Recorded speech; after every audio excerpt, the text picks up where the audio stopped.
Just keep on telling you I want you. I Need You. Dallas rocker Meatloaf suing a North Texas hotel. He says he fell off the stage and it left him in the hospital for weeks. Yeah, David Goins is here with a look at Meatloaf's lawsuit. What happened here? Yeah, this one landed in Tarrant County. Of course, we know Meatloaf, well known for his music, equally as much for his roles in iconic films like the Rocky Horror Picture Show from the mid-1970s.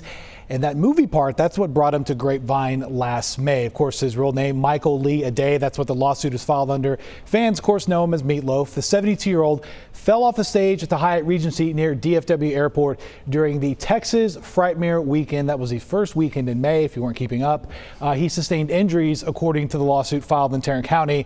The 10-page suit says he suffered injuries to his neck, collarbone, and shoulder. He spent 12 days in the hospital here and then had to spend another month at a hospital in Nashville where he now lives with his wife. The lawsuit says he basically fell off the stage, that the attorney's claim wasn't put together correctly and really left no way for anyone who was actually on this stage to know where it ended before he fell off. There is video of it circulating online, and it's frankly horrific to see someone just fall off the stage like this.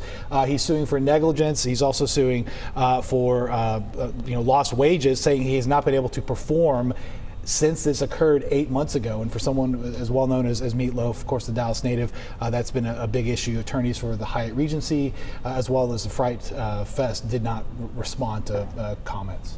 Well, not a good situation, and it couldn't have happened to a nicer guy. I had the opportunity to meet him several years ago at TJ. He's an alumni of Thomas Jefferson High School, and he's just a super nice guy, and he's so proud of his roots here in Dallas. Absolutely. I didn't even, until you mentioned it, I didn't even know he was from Dallas. Yeah, so pretty we cool. wish him well. Yeah, certainly do. All right.